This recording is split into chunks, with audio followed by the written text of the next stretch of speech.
So last Friday, as if you will recall, I watched 14 hours worth of Janet Gaynor films, and it was delightful, and I had a really good time. However, I missed three films that we showed that I was unable to watch while they were airing because they were on too early and too late, and basically too early again, or whatever. So I caught up with them today, and it was so much fun. So I watched one called Ladies in Love.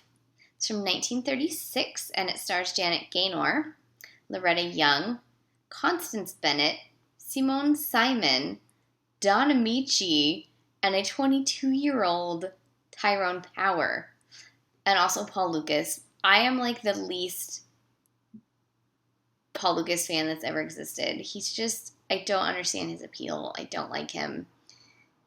I've never liked him in a movie. So you got this movie, right, where Janet Gaynor, Constance Bennett, and Loretta Young are obviously all going to have love interests, right? And then you have Ty Power, Don Amici, and Paul Lucas. And poor Constance Bennett ends up with Paul Lucas. Like, this sucks. And then Paul Lucas has both Constance Bennett and Simone Simon falling over him. I don't think so. Who in their right mind? Two people that beautiful and that interesting falling for Paul Lucas? This is a shallow review of this movie. I'm sorry, but on purely shallow reasons, I think that is just the worst. Anyways, basically the movie is one of those weird movies from the 30s and 40s that are set in Budapest for like no reason. You're just like, why is this set in Budapest? I don't understand. And they'll like show you everything in is it Turkish or right? Anyway, yeah, Turkish. They'll show it in that language, and then they'll like dissolve it into English, and you're like, why don't you just have this in an English-speaking country if you're gonna have it all be English anyways? Like, this makes no sense. Shop Around the Corner is another one that's like that. So these are three women who are working girls. They're not prostitutes, but they're working girls, showgirls, etc., shop girls kind of stuff, who are living together in an apartment, and they are kind of, it's Europe. I guess this is why it's set in Europe, because they're like loose and dating men who have money, who may or may not, who are of like a higher class, and so they want like a good time girl on the side or whatever. And it basically proves that good time girls can't fall in love because they all get their heart broken except for Janet Gaynor. I'm spoiling it. Who happened to fall in love with a doctor, because the doctor is at this point is of a lower class. He's not like a rich doctor. He's just like a shitty doctor who does experiments on rabbits. Basically, I don't know what the point of this movie was, but I enjoyed it. Ty Power's beautiful, Loretta Young, such a great face for the movies, and then Janet just comes in and is just like, I am tiny and I'm taking over everything, and whenever I'm on the screen you can't not look away, and that's why I love her so much. So that was from 1936, Ladies in Love. It also had a really great moment of mansplaining where Janet Gaynor, like, her eyes could not roll back further in her head. It was beautiful. The next one I watched was a great film called The Young at Heart. It's actually the last film Janet Gaynor did before taking a huge break and then coming back and doing one film in the 50s. And it was when she had left Fox, and this film was with Selznick. And it starred a group of so it's about a family of con artists played by Janet Gaynor, Douglas Fairbanks Jr., their brother and sister, Roland Young, and Billy Burke. And they're all con artists trying to, as the adult children, trying to get them married into rich families to have money. At the beginning of the film, they get kicked out because the deal doesn't work, and they get caught, basically. And they meet a super old lady who has no family and has quite a bit of money, or so they think. And at first, they're going to go in and try to become her heirs, and con her the same way they were trying to con everybody.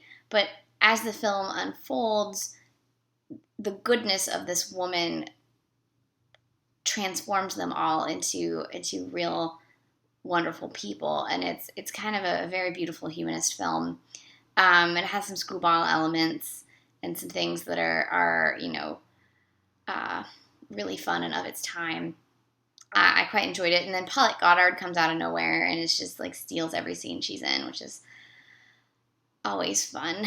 So I really enjoyed this film. It's from 1938. Again, it's a Selznick film. It's called The Young in Heart. And then the last film, it's a delightful Metro film that Gaynor did when she was borrowed by the studio from Fox. And it's a William A. Wellman, who's one of my favorite directors.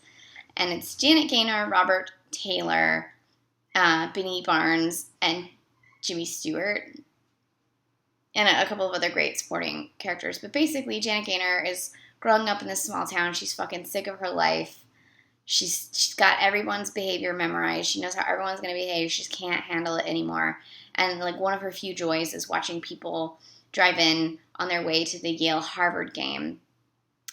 And during one of these nights, on his way back, she runs into Robert Taylor, who is a rich alum doctor dude, and he's a little wasted, and he's like, come with me, and she's like, I'm fucking tired of my family, I'm gonna go with you.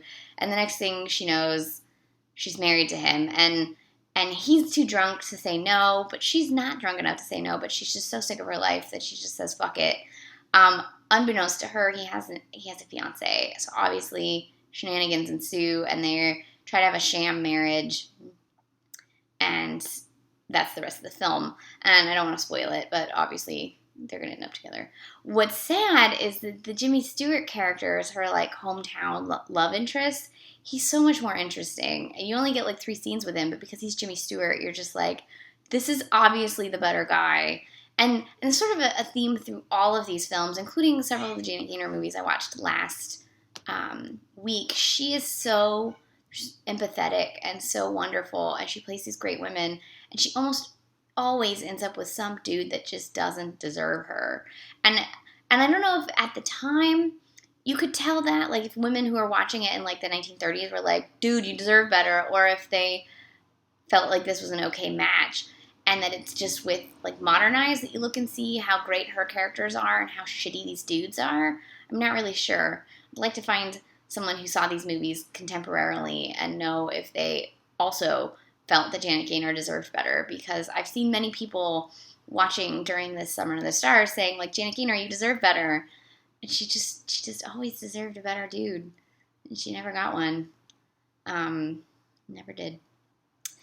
So, Small Town Girl is really great. I think you can get it from Warner Archive Collection since it's MGM from the 30s. I'm pretty sure you can. It's great. I love Janet Gaynor. I'm so glad I got to watch so many of these films with her. She has so many more films that I haven't seen, though. And like a lot of the Charles Farrell ones I'm missing. I'm hoping to find them soon because she's so delightful. So, anyways, this is Small Town Girl, 1936, William A. Wellman. I quite enjoyed it. Janet Gaynor's great. You should look for all of her films because she's so good. She's so good.